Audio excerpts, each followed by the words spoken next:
Hello, hello. Mm. Bienvenue sur la chaîne Film Sniper. C'est Lucas. Pour vous servir, bonjour à tous mes abonnés YouTube, comme d'habitude. Bonjour à mes followers Facebook et X. Et bonjour aux touristes. Soyez la bienvenue. Voilà. Touristes, transformez-vous, devenez des abonnés, c'est simple, puis c'est encourageant, bon, je me répète, mais c'est vrai. Alors, on va continuer, les frères Baldwin, partie 2, ouais, bon, j'ai fait la partie 1 la semaine dernière, bon, on va survoler, je survole leur filmographie, en gros, je vais être assez rapide, c'est vraiment les gros films, le reste, voilà. Directo vidéo, je m'en fous un peu, donc c'est ça qui m'intéresse en fait, c'est les 4 frères Baldwin. Donc vous avez eu déjà William et Stephen la semaine dernière. Bon, la vidéo a pas très bien marché, mais c'est pas grave, je continue.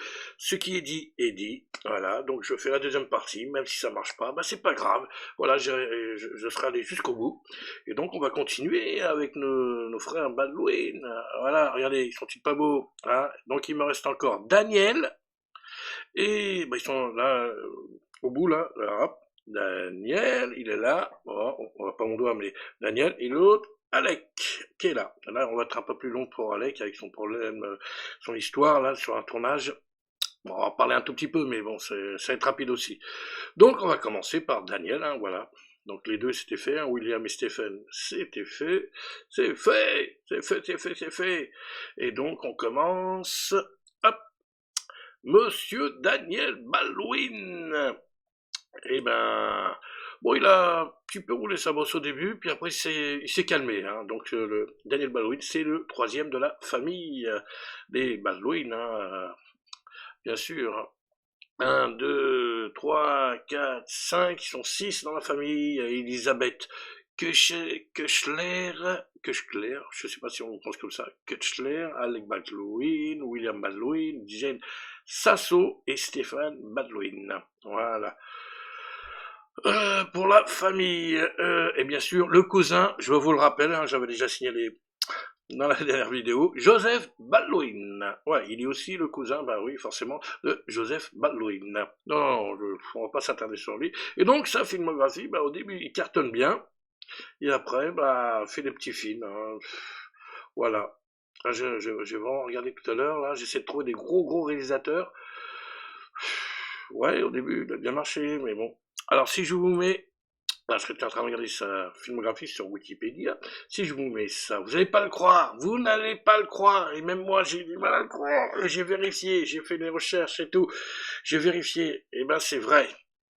Il a aussi tourné dans Né un 4 juillet avec Stephen et William Baldwin. Ça veut dire qu'il y a 3 Baldwin dans le film Né un 4 juillet. Eh oui, vous pouvez vérifier. Bon, après, ils n'ont pas des rôles super importants non plus, c'est pas des premiers rôles. Mais ouais, les 3 frères Baldwin, Daniel, William, Stephen, Né un 4 juillet. Voilà, vous regardez Né un 4 juillet, vous verrez les 3 frères Baldwin. Voilà, tout simplement. C'est incroyable, c'est incroyable. Je pensais qu'ils n'avaient jamais tourné ensemble, mais en fait, si, dans un film, aux côtés de Tom Cruise. Voilà. Je vous laisse regarder le film. Voilà. C'est pas mal, Donc, il a quand même tourné sous la direction d'Oliver Stone. Bon, après, il a tourné sous la direction de Dan Aykroyd aussi, dans Tribunal Fantôme. Ouais. Et il a tourné dans un film dont j'ai fait la vidéo, c'était une de mes premières vidéos VHS, séance VHS, et c'est quoi je vous l'ai montré la dernière fois. C'est ça, Harley Davidson et l'homme au Santiago, aux côtés de Doug Johnson et Mickey Rourke, qui joue un des hommes de main du méchant, Alexander, je crois qu'il s'appelle, si je ne me trompe pas, et oui. Voilà, c'est un mec qui a les cheveux plaqués, tout en cuir, tout en noir et tout, c'est un des hommes de main du méchant. Donc, voilà. Que j'aime beaucoup d'ailleurs. Et d'ailleurs, vous savez quoi ? On se regarde la bande-annonce.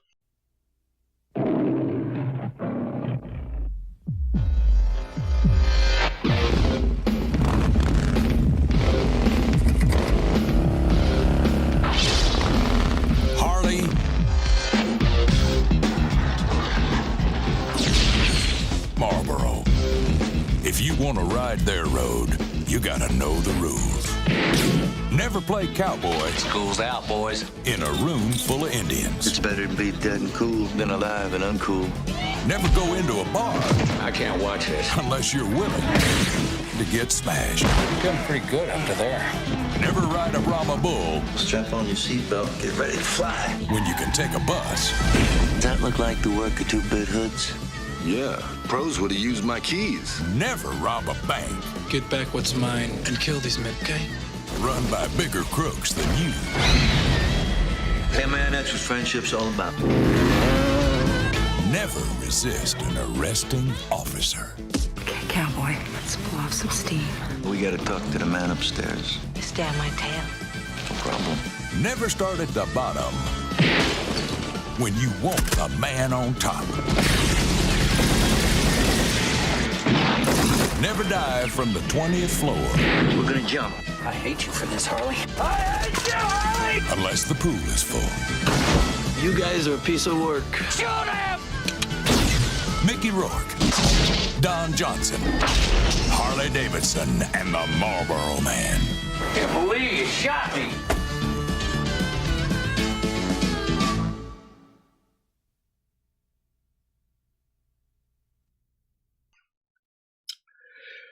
Walou. Ouais, c'est pas mal. Bon, c'est en anglais. Ah, je suis désolé. Mais bon, c'est pas mal. C'est bien. Moi, j'adore ce film. Ça, c'est vraiment un coup de cœur. Moi, j'adore ce film. J'ai eu la chance de le voir au cinéma. Donc voilà. J'avais envie de vous en parler. Voilà. Et si vous voulez revoir, hein, c'est une vieille vidéo que j'ai faite. Une des premières séances VHS. Coup de cœur. Voilà. Sur la chaîne, et il a tourné aussi sous la direction, bah oui. Donc, Harley Davidson et Love Santiago, bon, l'autre, on s'en fout. Il a tourné dans Héros malgré lui, Fireman Denton, de Stephen Frears, c'est pas mal. Et il a tourné aussi, alors je regarde s'il y a d'autres réalisateurs, il a tourné dans Les Hommes de l'Ombre, réalisé par, quand même c'est un bon réalisateur, de Lee Tamahori, dans le rôle de McCafferty. Ça me dit quelque chose, McCafferty, tiens. Et il a tourné aussi sous la direction de Steve Buscemi, c'est un acteur, hein, je pense que vous le connaissez, sous la direction de Mario Van Peebles, et je veux surtout en arriver à là, il a tourné sous la direction, mais je le trouve plus, alors, il s'agit de ça. Walou. Eh oui, c'est lui. Dans Vampire. Alors, ce qui est marrant, c'est que... on ne le voit pas, là. C'est bizarre, parce qu'il a quand même un rôle important dans le film. On le voit pas bien, là. Franchement, c'est bizarre. Sous la direction de John Carpenter. Ouais, je vous ai dit, hein, ils ont roulé leur boss, hein, les frères Baldwin. Hein. C'est pas rien, quand même. Hein. On les confond, on croit que c'est le même, mais en fait, ils sont plusieurs, et voilà. Donc, je monte, hop, Vampire, aux côtés de James Wood. Bon, sous la direction de James Carpenter. Voilà. Voilà, bon, parce que la vidéo l'a coupée, donc, de temps en temps, mon ordinateur fait des siennes. Voilà, donc, je m'arrêtais donc là, je vous ai montré ça. Voilà, parce que la vidéo s'est arrêtée, hein, parce que les trucs se mettent en route. Voilà. Ça, c'est fait. Pour ces gros films de Daniel Baldwin, je regarde encore un petit peu. Bon, il a tourné sous la direction de Danny Cannon, dans Phoenix. Ouais, bon. C'est bien. Qu'est-ce qu'il y a eu d'autre après le Rust? Il a tourné sur Piège sur Internet de Mark L. Lester, hein, c'est celui qui a fait Commando, si je me trompe pas. Tac, qu'est-ce qu'il a fait d'autre? Il a roulé un peu ça, c'est du direct ou vidéo. Hein.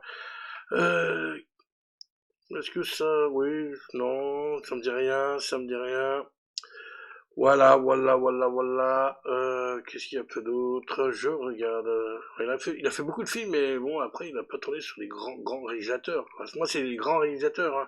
Sinon, il a participé à des séries télé, dans Sacrée Famille, pour ceux qui connaissent. Au-delà du réel, oui. New York Police Blue, Les Sopranos, The Closer. Voilà, The Closer. Cold Case, Affaire classée, dans la série Grimm, et dans la série Hawaii 5.0, c'est pas mal. Ouais, il a un petit peu roulé sa bosse. Bon, il est très discret, hein, en fait. Il est très discret. Daniel Baldwin. Voilà, pour ce qui est de Daniel Baldwin, bon, Je vous dis, hein, je survole. Hein. Après, bon, ce serait bien que, voilà, je relance un petit message et que John Ali fasse une 7e dimension. Voilà, spéciale, les frères Baldwin, qu'il approfondisse plus les choses. Parce que moi, là, vraiment, je survole, je parle vraiment des gros films, parce qu'ils ont quand même bien roulé leur boss, hein, je me répète. Mais et donc, on va passer au dernier de la famille. Le dernier et le premier, oui, il s'agit de Alec Baldwin. Alec Baldwin, Alec Baldwin, Alec Baldwin. Alors, oh, il aurait pu jouer dans... Tiens, je vais reprendre ça. Il a refusé de jouer dans Always de Steven Spielberg. Bon, pourquoi pas. À la place, il a tourné dans À la poursuite d'Octobre Rouge. Voilà, hop. Je vous montre ça. Tac. Voilà. À la poursuite d'Octobre Rouge. Aux côtés de Sean Connery. Sean Connery.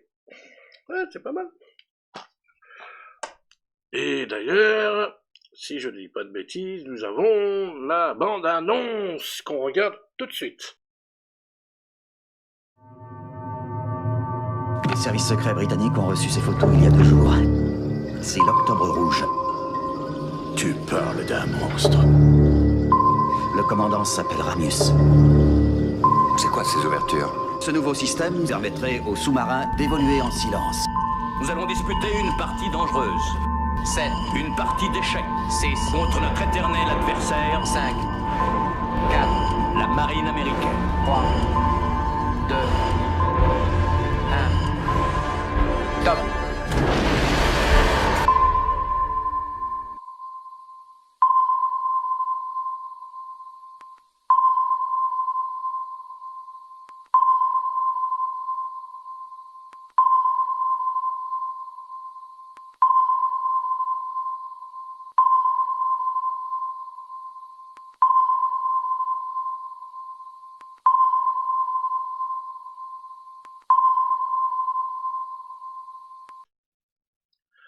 Voilà, c'était rapide. Et donc, ouais, bon, c'est un de ces films. Moi, j'aurais pu vous montrer plein d'autres, hein, mais voilà, c'est un parmi tant d'autres, hein, parce que alors, lui, il a vraiment roulé sa bosse. Ah, c'est celui qu'on voit le plus, hein, franchement. Et c'est vrai qu'il ressemble beaucoup à Daniel Baldwin. Hein. On les confond, hein, je peux vous dire qu'on les confond.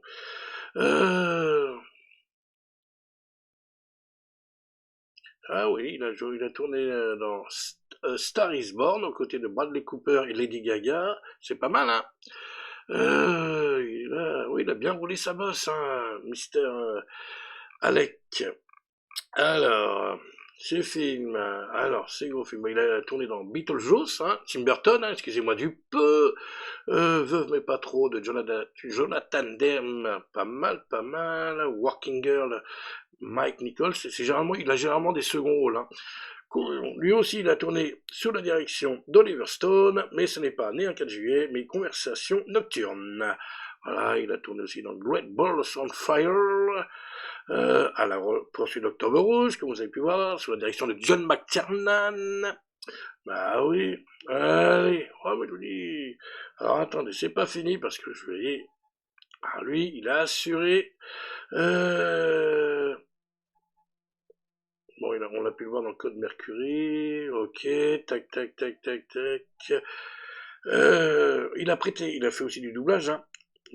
D'ailleurs, dans Toy Story 2, de John Lasseter. On survole, il a fait tellement de films. La film Tenenbaum de Wes Anderson. Il a tourné sous la direction de Michael Bay. Pearl Harbor. Eh ouais. Ah bah ouais, hein, je vous l'ai dit. Hein. Il a tourné, allez on compte, sous la direction de Martin Scorsese. Aviator. C'est pas mal, hein. Rencontre à Elizabeth Thorne de Cameron Crowe. Aussi, il était aussi aux côtés de Jim Carrey dans Braqueur Amateur.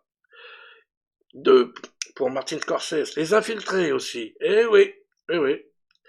Il a tourné sous la direction de Robert De Niro, excusez-moi du peu, dans Raison d'État. Ah bah alors. Est-ce qu'on continue? Oui, non, oui. Est-ce qu'il a continué? Ah oui, il a tourné aussi sous la direction de Woody Allen, dans To Rome with Love. Ah oui. dans Blue Jasmine, Woody Allen, encore, Welcome Back de Cameron Crowe, bien sûr, on a pu le voir dans les Missions Impossibles, bah oui, alors, je continue, il a joué dans Black Klansman, j'ai infiltré le Ku Klux Klan, c'est le film de Spike Lee, et oui, Mission A Star is Born de Bradley Cooper, je vous l'ai dit tout à l'heure, c'est pas mal, hein. Et il a bien roulé sa bosse, je sais pas citer les autres films, parce que bon, c'est pas des grands réalisateurs, je cite vraiment les grands réalisateurs, hein, ceux qui sont assez importants, il a tourné pour la télévision, des téléfilms et tout, Papa, je regarde, on sait jamais, un petit téléfilm réalisé par un grand... Sur le chemin de la guerre, hein, pour la télévision, de John Frankenheimer. Pas mal. Voilà. Saturday Night Live, dans le rôle de Donald Trump de 2016 à 2020.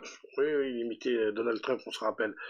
Doublage comme Chien et Chat, Final Fantasy, Bob l'éponge, Madagascar 2, Les 5 légendes, Baby Boss 1 et 2, avec ça, le doublage en VO, c'est pas mal du tout, et oui, et on doit aussi parler de l'affaire Madeline, malheureusement, alors, l'accident qui est arrivé sur le tournage de Rust, voilà, hein. Et donc, voilà. Pour l'instant, donc le 5 octobre, Alex Baldwin annonce être parvenu à un accord avec la famille, parce que la famille de la victime décédée avait porté plainte contre lui. Il a réussi à trouver un accord avec la famille, mettant un terme aux poursuites judiciaires. Le 19, je commence le 22, 2022, au mois d'octobre 2022. Le mois de janvier 2023, annonce son intention de poursuivre l'acteur, par négligence, tout ça, pour homicide involontaire coupable, homicide involontaire par négligence ou manquement à une obligation de sécurité. Baldwin est formellement inculpé le 31 janvier suivant, c'est en 2023, mais Baldwin plaide non coupable, bien sûr, au mois de février. Les poursuites contre l'acteur sont officiellement abandonnées le 21 avril 2023. Voilà, mais l'enquête devant être approfondie. Le 17 octobre 2023, 6 mois après l'abandon des charges envers les procureurs annoncent qu'il demandera à un grand jury si Baldwin doit être ou non poursuivi pour la mort d'Alina Hutchins. Cette décision fait suite à la découverte de nouveaux éléments. Et donc le 19 janvier 2024, Alec Baldwin est de nouveau inculpé d'homicide involontaire, il plaide non coupable, il risque 18 mois de prison. En cas de condamnation, le 13 juillet 2024, son procès est annulé pour vice de procédure. Voilà. Et c'est pas fini, parce que récemment, le comédien Alec Baldwin a déposé plainte. Ce jeudi 9 janvier, c'est tout récent, c'est tout chaud. Voilà. Nous sommes le 7 février 2025, donc là, elle a déposé plainte il y a un mois, contre les procureurs et les enquêteurs du Nouveau-Mexique après son procès concernant la mort de la directrice de la photographie du film Rust. Voilà, il estime avoir été ciblé pour des raisons politiques et des preuves le disculpant ont été dissimulées. Voilà, donc ça continue. L'affaire Alec Baldwin, continue. Voilà. C'est pas fini, donc à suivre. Voilà, j'ai envie de vous en parler. Ouais, c'est quand même important, vous allez entendre encore parler. Donc voilà, ce n'est pas fini. On verra pour la suite. Voilà, pour ce qui est c'était la deuxième partie des frères Baldwin. J'ai survolé, je le dis, j'ai fait exprès, je survole. Voilà, je prends que les grands réalisateurs avec qui ils ont travaillé. Mais vous voyez, lui, il a plus lui, il a plus travaillé avec les grands réalisateurs que les autres, mais ils ont tous fait des films importants, que ce soit Usual Suspect, Backdraft, Vampire, sous la direction, John Carpenter, pour Daniel Baldwin, et lui, Martin Scorsese et compagnie, Jack McTiernan, voilà, il a assuré grave, voilà. Voilà, j'avais envie de vous faire partager ça par rapport aux frères Baldwin, parce que, on les confond de temps en temps, on ne sait plus qui est qui, ben voilà, vous avez une petite idée maintenant de qui a fait quoi, et qui a beaucoup bossé d'ailleurs, hein, avec les grands réalisateurs. Voilà, et donc, voilà, petite vidéo sympa. Si tu as aimé cette petite vidéo, eh ben mets un pouce, abonnez-vous à la chaîne, partagez, laissez-moi vos commentaires sur la famille Balouine, là. Dites-moi ce que vous en pensez, hein. Peut-être que vous aimez pas, vous en foutez. Bon après, la plupart du temps, ils n'ont eu que des seconds rôles, hein. De temps en temps, des premiers rôles, de temps en temps, des seconds rôles. Bah oui, ça arrive. Et nous, bah, on se donne rendez-vous pour une prochaine aventure. C'est-à-dire la semaine prochaine avec le box-office et une autre vidéo. Je sais déjà quoi, mais ça, ce sera pour la semaine prochaine. Allez, le plus important, eh ben, prenez soin de vous. Allez, ciao, ciao, ciao.